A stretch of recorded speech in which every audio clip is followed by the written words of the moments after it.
When I was in Singapore, I was doing they asked me to be a judge on a startup competition, and somehow it made it through my hell yeah or no filter, and I said yes. I think I'd also just moved there. I wanted to get to know the community more. So I sat there as like one of these judges in a startup competition listening to like 50 different startups pitch their thing, right? 45 of the 50 were these very general internet ideas like, hey, we want to make an app that shows you where your friends are at any given time and you can see where your friends are. I'm like, eh. And hey, we've got this, we're going to do a website where you can share your photos with the music that you're listening to at any given time. I'm like, oh God, this is all just like, these are all general internet ideas, right? I wasn't psyched about any of them. And then this guy came up and he said, I make software for small aircraft production lines.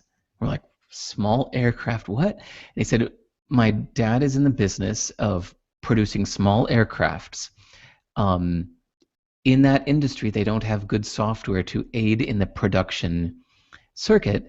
Everybody was complaining about the lack of software in that circuit, so I have written small aircraft production software, and it's already being used by 22 of the 63 main small aircraft production businesses Wow. in the world. I'm here to try to raise money to roll out this software to develop it further.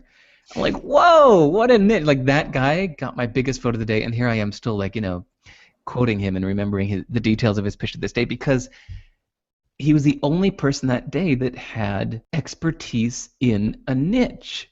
Like you can't go dominate the internet, but you can dominate the world of small production crafts, a small aircraft production software. That's a great little niche. So I think that the problem is if you're living a normal life and you went to a normal college majoring in a normal thing and now you're out of college and you're bopping around the world on Twitter or whatever, not doing anything, not developing a kind of unique expertise. If you're sitting there just doing SEO or whatever, like everybody does SEO, you still don't really have a niche.